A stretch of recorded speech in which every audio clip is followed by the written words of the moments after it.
मित्रांनो नमस्कार.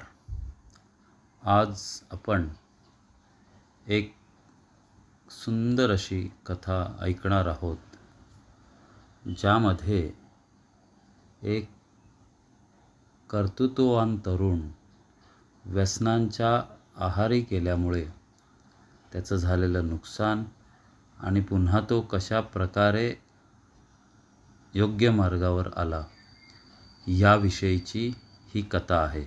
ऐकूया.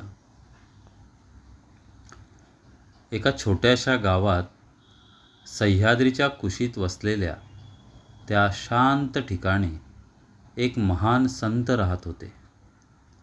त्यांचं नाव होतं स्वामी समर्थानंद. साधी राहणी पण गहन विचार. त्यांच्या चेहऱ्यावर नेहमीच शांत स्मित असायचं. लोक दूरदूरून त्यांच्या दर्शनासाठी यायचे, कारण त्यांच्या शब्दात काहीतरी वेगळीच जादू होती. त्या गावातच राहायचा रोहित नावाचा एक तरुण. रोहित खूप हुशार होता, पण वाईट संगतीमुळे त्याचं आयुष्य बिघडत होतं. तो दारू, सिगारेट आणि इतर व्यसनांच्या आहारी गेला होता. त्याचे आईवडील खूप चिंतेत होते. घरात रोज भांडणं, अश्रू आणि निराशा यांचं वातावरण असायचं. एके दिवशी रोहितची आई संत समर्थानंदांच्या आश्रमात गेली. डोळ्यात पाणी आणून ती म्हणाली, स्वामीजी, माझा मुलगा वाईट मार्गावर गेला आहे. कृपा करून त्याला योग्य दिशा दाखवा. स्वामीजी शांतपणे हसले आणि म्हणाले, उद्या त्याला माझ्याकडे पाठव, मी त्याच्याशी बोलतो. दुसऱ्या दिवशी अनिच्छेने का होईना रोहित आश्रमात गेला. त्याला वाटलं, हे संत काय बदल घडवणार माझ्यात. स्वामीजींनी त्याच प्रेमानं त्याचं स्वागत केलं. त्यांनी त्याला काहीही उपदेश केला नाही, फक्त त्याच्याशी साधं बोलायला सुरुवात केली. त्याच्या आवडीनिवडी, त्याचे मित्र, त्याचे आयुष्य याविषयी चर्चा केली. काही वेळाने स्वामीजी म्हणाले, रोहित, माझं एक छोटं काम करशील का. रोहित थोडा चकित झाला आणि म्हणाला, हो, काय काम आहे. स्वामीजी त्याला बागेत घेऊन गेले. तिथे एक लहानसं रोपटं होतं. त्यांनी सांगितलं, हे रोपटं उपटून टाक. रोहितने सहजपणे ते रोपटं उपटलं. यानंतर त्यांनी त्याला एक थोडं मोठं झाड दाखवलं. आता हे झाड उपटून दाखव. रोहितनं थोडा अधिक जोर लावला, पण तेही उपटलं गेलं. शेवटी त्यांनी त्याला एक मोठं घट्ट मुळाचं झाड दाखवलं आणि म्हणाले, आता हे उपटून दाखव. रोहितने खूप प्रयत्न केले, पण ते शक्यच झालं नाही. तो थकून खाली बसला.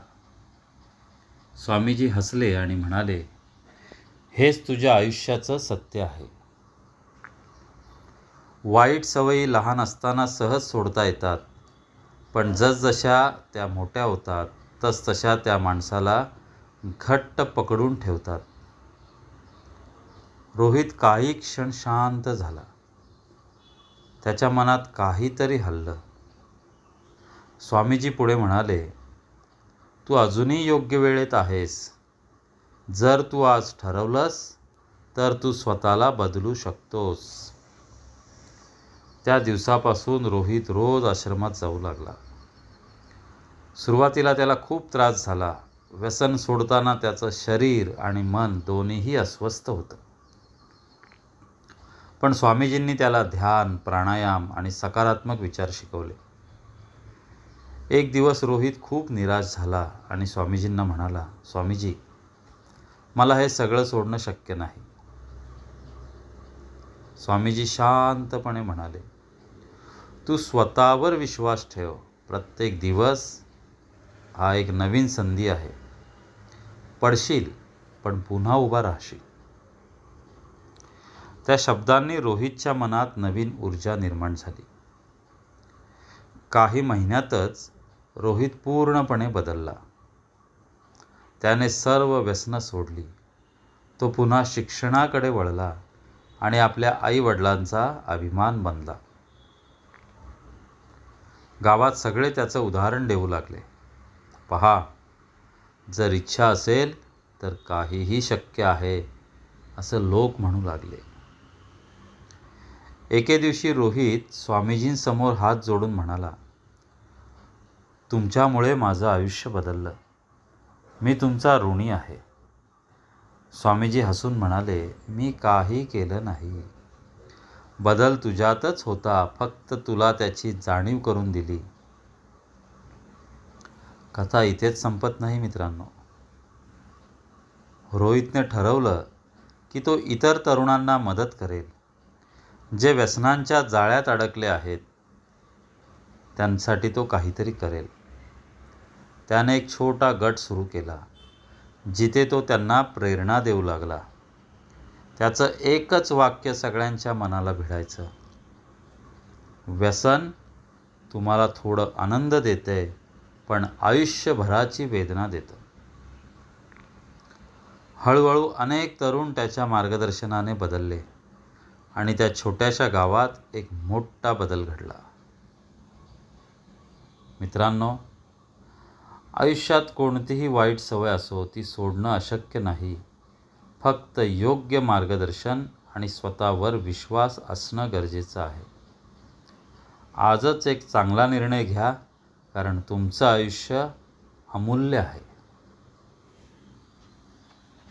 कशी वाटली आपणास कथा? कृपया कमेंट करा, इतरांना शेअर करा आणि अजून नवीन नवीन कथांसाठी लाईक करा, सबस्क्राईब करा. थँक्यू.